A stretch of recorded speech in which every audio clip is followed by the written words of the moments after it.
लगातार इस बात का असमंजस चल रहा था कि नरेंद्र मोदी साहब कब तक प्रधानमंत्री रहेंगे, लेकिन अब सवाल यह है कि क्या एनडीए की सरकार बच पाएगी। यह बच पाएगी शब्द का इस्तेमाल इसलिए कर रहा हूं क्योंकि अब कोई और नहीं बल्कि चंद्रबाबू नायडू ने अपनी मौजूदगी दर्ज करा दी है दिल्ली में। ऐसे वक्त में जब आरएसएस 19 और 20 यानी 19 अगस्त और 20 अगस्त 2 तारीख में अपना एक मीटिंग करने जा रही है, इसमें बीजेपी के नेता और खासकर मोदी गुट के कोई भी नेता शामिल नहीं होंगे।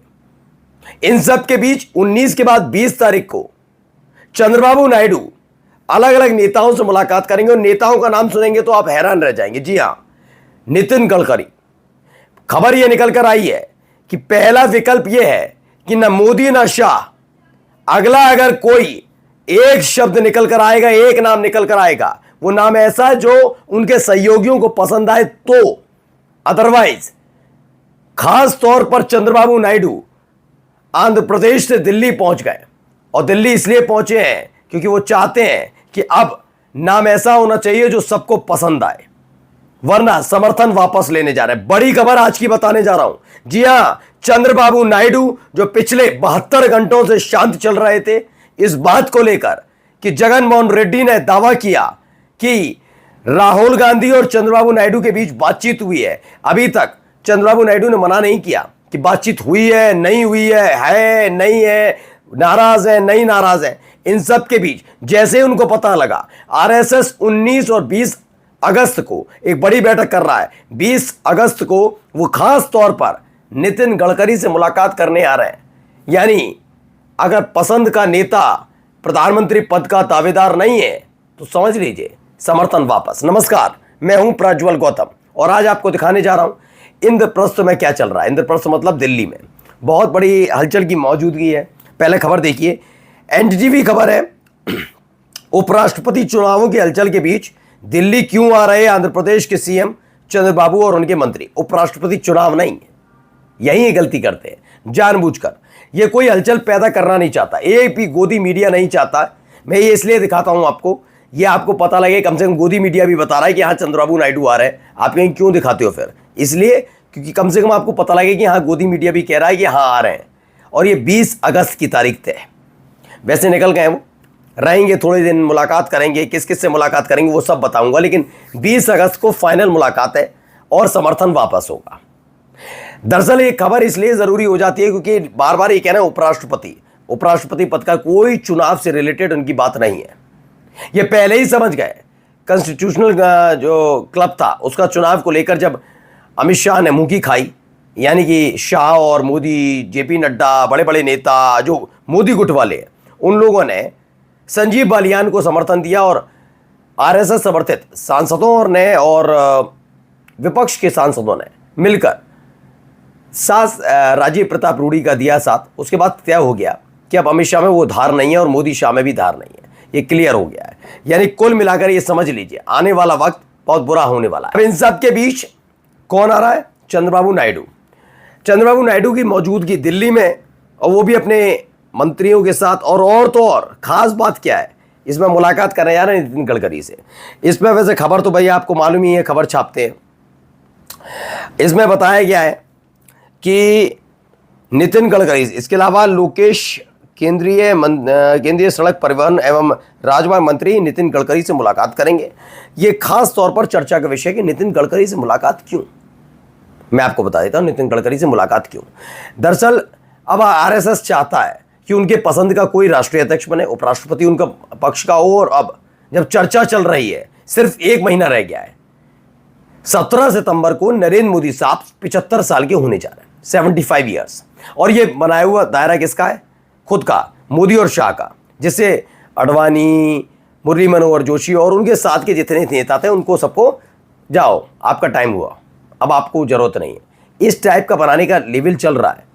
तब आरएसएस ने मोर्चा खोला और नितिन गडकरी, वैसे तो बहुत सारे नेता थे इसमें, जिनमें से कुछ दिवंगत हो गए, जिनमें से एक नाम मैं सुषमा स्वराज का लूंगा, लेकिन उसके साथ साथ राजनाथ सिंह भी थे।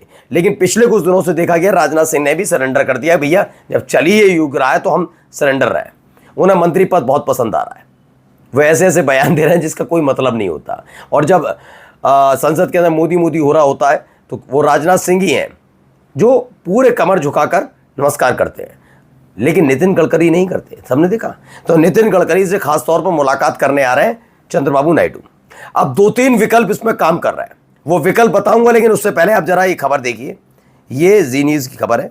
उपराष्ट्रपति और बीजेपी अध्यक्ष को लेकर जारी चुनावी चर्चा के बीच आरएसएस की अचानक होने जा रही बैठक, भागवत भी करेंगे शिरकत। लेकिन इसमें एक नाम भूल गए, ये पहले भी बताया था मैंने आपको, लेकिन बता रहा हूं। उपराष्ट्रपति, बीजेपी अध्यक्ष और खास तौर पर इन दोनों को भी थोड़ा डाउन करिए। पहला, ये प्रधानमंत्री कौन होगा, इसको लेकर चर्चा के बीच आरएसएस बैठक करने जा रहा है। दरअसल आरएसएस के सामने 2-3 चीजें आई। पहला आया कि नरेंद्र मोदी साहब, जेपी नड्डा ने तो चुनावों में पिछले साल ही कह दिया था जब लोकसभा के चुनाव हो रहे थे कि अटल अडवाणी के वक्त बहुत जरूरत पड़ती थी बीजेपी को, आरएसएस की। ये मोदी शाह की बीजेपी है, आरएसएस की कोई जरूरत नहीं। आरएसएस ने कहा बेटा आन दो, टाइम आने दो, मैं बताता हूं। और देखिए आ गया टाइम। अब आप उपराष्ट्रपति पद कहिए, बीजेपी अध्यक्ष पद कहिए, दोनों जा रहे हैं। और साथ साथ नरेंद्र मोदी से कह दिया बधाई नहीं मिलेगी इस बार, 17 सितंबर को विदाई मिलेगी। तो अब तय हो रहा है नाम किसका हो, क्योंकि पहले ही तय हो गया है कि मोदी के बाद शाह वाले नाम पर उनके अपने सहयोगी तैयार नहीं है, वो तैयार नहीं है बिल्कुल भी। अभी आपको मैंने हाल ही में एक खबर दिखाई थी, जब नीतीश कुमार एक कार्यक्रम में बैठे थे, आ गए थे, अमित शाह बैठे हुए थे, अचानक से हाथ पकड़कर नीतीश कुमार को बिठा रहे थे, उन्होंने कहा नहीं बैठ पाऊंगा। और फिर एक कुर्सी मंगाई गई, ये कुर्सी मंगाकर खास तौर पर नीतीश कुमार बैठ जाते हैं अमित शाह के बिल्कुल बराबर में। और नीतीश कुमार जमीन पर, अमित शाह जमीन पर बैठे रहते हैं और नीतीश कुमार क्या करते हैं, कुर्सी पर बैठते हैं।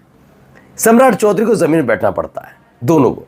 उनको बता दिया गया है कि तुम हो क्या, तुम यही हो, तुम लोग जमीन पर बैठोगे और मैं बैठूंगा ऊपर। ये क्लियर किया गया नीतीश कुमार की तरफ। क्यों किया गया वो भी बता देता हूं। नीतीश कुमार के खिलाफ इन लोगों ने यह दिखाया कि वो मानसिक रूप से अस्वस्थ हैं। उन्होंने बताया ना, बिहार है बेटा, ये मेरा अपना इलाका है, ये गुजरात नहीं है। मुंह इतना सा रह गया था अमित शाह का। अमित शाह अपने आप को बड़ा चड़क समझते हैं ना, इसलिए। अब खबर क्या है, खबर यह है कि अमित शाह को लेकर जेडीयू तैयार नहीं है, ना टीडीपी तैयार है। यानी 28 सांसद अगर बागी होते हैं तो 263 पर आ जाएंगे और अल्पमत में सरकार होगी। यानी मोदी रहे या ना रहे, अगर इनको आरएसएस ने अगर इस्तीफा दिलवाया भी तो भी शाह के नाम पर तैयार नहीं है। ये क्लियर किया। अब क्यों आ रहे हैं वो मैं समझा देता हूं। नितिन गडकरी से खास मुलाकात है, क्योंकि नितिन गडकरी चूंकि आरएसएस से बहुत करीबी हैं, उन्होंने बता दिया है कि भैया ये है।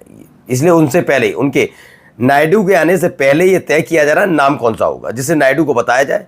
और अगर उनके मनपसंद ना हुआ तो वो समर्थन वापस लेने जा रहे हैं। यानी कुल मिलाकर ये है, सरकार अगर आरएसएस के मुताबिक ना हुई, अगर चेहरा नहीं हुआ मुताबिक जो सहयोगी दल है उनके मुताबिक, क्योंकि कोई भी अमित शाह को चाहता नहीं प्रधानमंत्री बनता देखना, अगर नहीं हुआ तो यकीन मानकर चलिए भर आकर सरकार गिर जाएगी। और कितने घंटे, हम सिर्फ 72 घंटे बाद आपके सामने हो सकता है नया चेहरा आ जाए या फिर नई सरकार।